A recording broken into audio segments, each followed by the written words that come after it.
Hola, bienvenidos a este podcast monoepisódico. Del poder a la gente. 200 años de constituciones fallidas.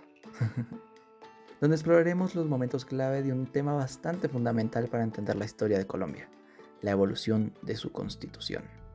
Narraremos desde la independencia en 1810 hasta la constitución actual de 1991. Mi nombre es David Zavala, mi compañero en producción es Alberto Martínez. Acompáñennos en esta desafortunada historia.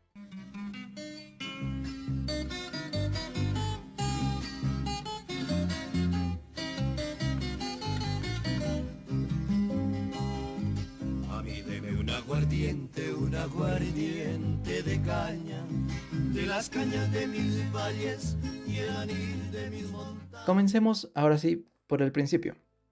Un año después del grito de independencia en Santa Fe de Bogotá, se declaró la primera constitución del actual territorio. Fue la Constitución de Cundinamarca en 1811. Recordemos que para este punto el país no tenía ni la cal ni la arena. Entramos en lo que llamarían después la patria boba. Esta constitución está inspirada en las ideas de la Revolución Francesa y la independencia de los Estados Unidos. Aunque fue un paso importante, estaba cargada de tensiones entre centralistas y federalistas. Estos conflictos marcaron esta constitución y las que le siguieron, como la de las Provincias Unidas de la Nueva Granada en 1812 o la de Tunja en 1815. Llegó entonces la independencia definitiva. Claro está, después de la Reconquista y la campaña libertadora de Simón Bolívar. Junto con ella llegó una constitución bien importante, la Constitución de Cúcuta de 1821, que unificó los territorios de Colombia, Venezuela, Ecuador y Panamá. La constitución que dio vida a la mítica Gran Colombia.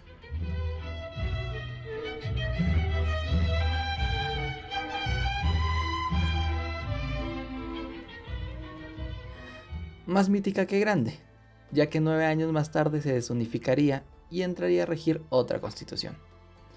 Dicha constitución se llamaría la Constitución de 1832. No muy destacable.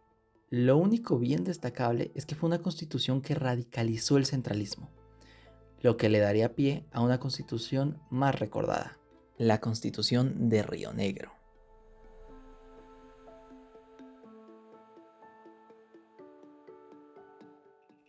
Ahora sí, cruzamos la mitad del siglo XIX.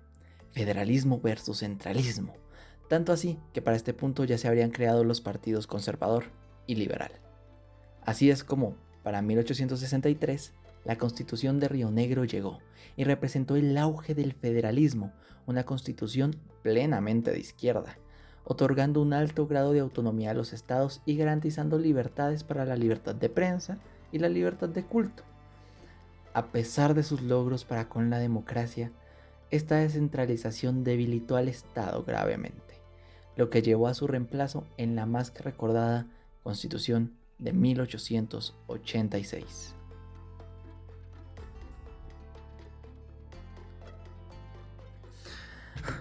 ¿Qué podemos decir de la Constitución de 1886 que no se haya dicho ya? Promovida por Rafael Núñez bajo el proyecto de la regeneración. ¿Regeneración de qué?, se preguntarán. Pues del federalismo. Regresó el centralismo, se fortaleció la alianza entre la Iglesia Católica con el Estado y el poder del presidente se amplió.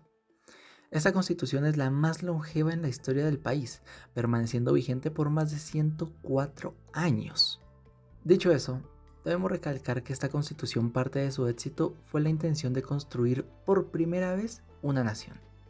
Rafael Núñez estaba enfocado en ello, incluso creó la letra del himno nacional en una clara muestra de patriotismo.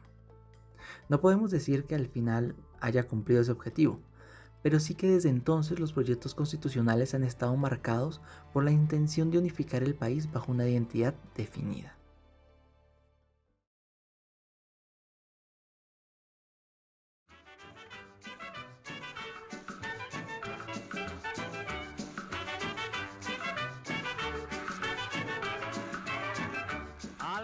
Bueno, dijimos que la Constitución del 86 dura bastante tiempo. Por ello, por un buen rato no habrán nuevas constituciones, lo que no significa que no hayan actos que representen una constitucionalidad. Por ejemplo, a mediados del siglo XX, Colombia atravesaba un periodo de intensa violencia.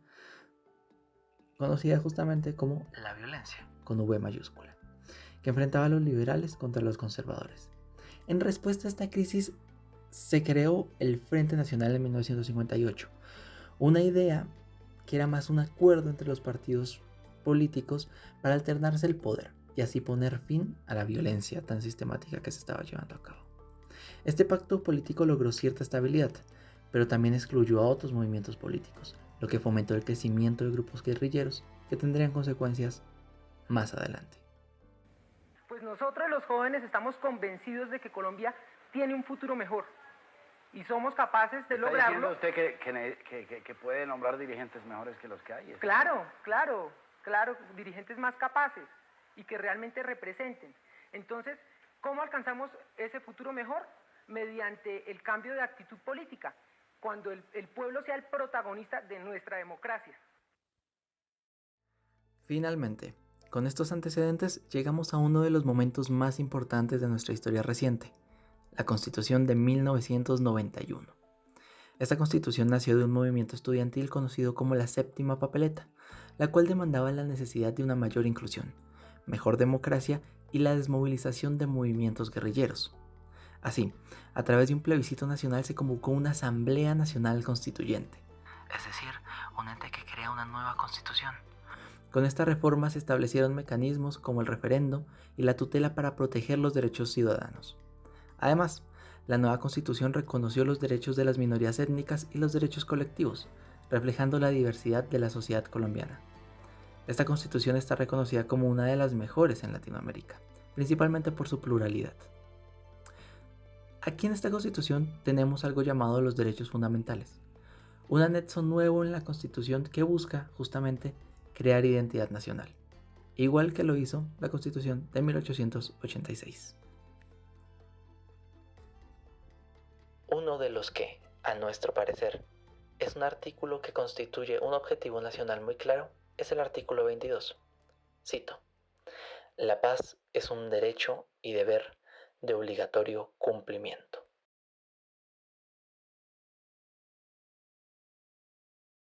No me den trago extranjero, que es caro y no sabe a bueno, y porque yo siempre quiero lo de mi tierra primero. Ay, qué orgulloso me siento de haber nacido. En conclusión, la historia constitucional colombiana está llena de peripecias, de idas y venidas. Podemos decir que, bueno o malo, estas constituciones han mantenido a flote un país. Sucesos como el Frente Nacional, aun con todo lo malo que tienen, libraron al país, por ejemplo, de dictaduras duras. Sin embargo, lo más reprochable de nuestras constituciones ha sido su incumplimiento. La Constitución de 1991 sigue siendo un reflejo de ese esfuerzo por construir un país más justo y democrático. Pero ¿de qué sirve si no se ejerce? Colombia sigue construyéndose y esperemos nuestra historia de fracasos pueda convertirse en una historia de resiliencia, de un país que aprendió a seguir sus propios valores. Siendo todo, gracias por acompañarnos en este recorrido por la historia constitucional de Colombia. Les deseo que sean muy felices.